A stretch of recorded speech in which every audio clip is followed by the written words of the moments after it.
Transparency international बाबता गपुतरान करने के वास्ते महगुमा लाइन सरा मौजूद है इम्तियाज़ आलम सीनियर तज्जियाकार। अस्सलाम वालेकुम इम्तियाज़ आलम साहब। जी इम्तियाज़ आलम साहब अस्सलाम वालेकुम। वालेकुम अस्सलाम। इम्तियाज़ आलम साहब आपसे जानना चाहूँगे ट्रांसपेरेंसी इंटरनेशनल रिपोर्ट के बारे में कि पीटीआई की हुकूमत ही एहतिसाब के और एंटी करप्शन होने के बुनियाद पर खड़ी हुई है और हुकूमत में आई है, उसके बावजूद ऐसी पार्टी के इक़्तिदार में होते हुए इस तरह की रिपोर्ट अगर सामने आए तो इसको आप कैसे देखते हैं? इसलिए कि ये फकत नारेबाजी कर रहे थे कि एक साफ सुथरी हुकूमत देंगे और पिछले 3 साल में हर साल एमनेस्टी इंटरनेशनल की रिपोर्ट्स के मुताबिक इनका रिकॉर्ड पुरानी हुकूमतों जिनके खिलाफ ये कहते थे कि बहुत करप्ट है उनसे भी बदतरीन निकला है जी। तो 27 दर्जे कम हुआ है पाकिस्तान इस अरसे में 23 दर्जे और अब 40 मुल्कों में शामिल है दुनिया के करप्ट तरीन मुल्कों में।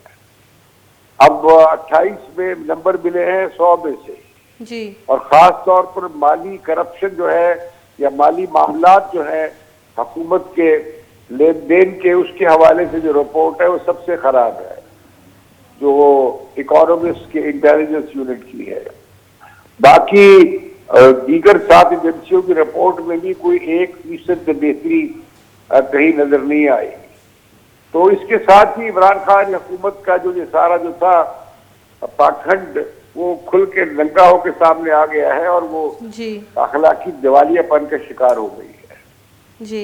ऊपर से उनके जो सलामती के मशीर थे शहजाद साहब वो जो पाकिस्तान में ड्रामा रचा के बैठे हुए थे इस्लाम का सियासी मुखालिफिन के खिलाफ वो भी नंगा हो गया फाइनली और इमरान खान साहब को उन्हें फारिग करना पड़ा। जी इम्तियाज़ आलम साहब ये ट्रांसपेरेंसी इंटरनेशनल जो रिपोर्ट आती है इसका क्राइटेरिया क्या है? क्या इसके पैरामीटर में सूबाई हुकूमतें भी आती हैं या सिर्फ फेडरल है? हाँ ये बुनियादी तौर पर देखते हैं कि कारोबारी लोग क्या कह रहे हैं, जो बाहर से सरमायाकारी करने वाले आते हैं वो क्या कह रहे हैं, जो यहाँ के माहिरीन हैं वो क्या कहते हैं, आम लोग क्या कहते हैं, बड़े सर्वे करते हैं जी।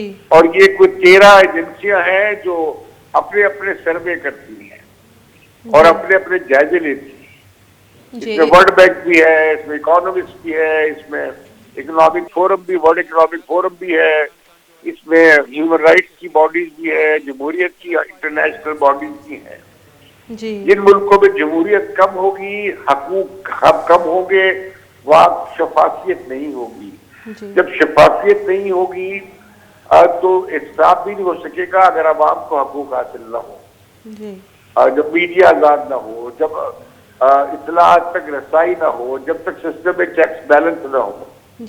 इमरान खान की हुकूमत का खुद इमरान खान की सारी अप्रोच ये थी कि ये 2-4 खानदान है जो ऊपर बैठे हुए हैं, ये करप्ट है, इन्हें निकाल देंगे, इनका इंसाफ कर देंगे तो ठीक हो जाएगा।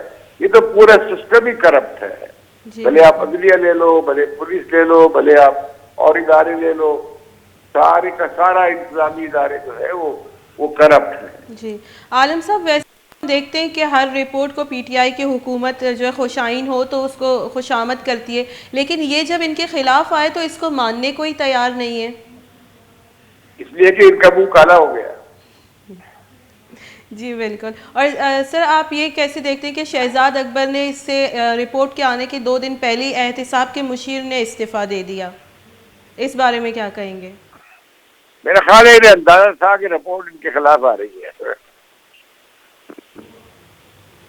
बहुत बहुत शुक्रिया महगुमा सीनियर तज्जियाकार इम्तियाज़ आलम गपुतरान करने नेशनल एमनेस्टी जो रिपोर्ट है इंटरनेशनल ट्रांसपेरेंसी रिपोर्ट है आई बाबत गपुतरान करने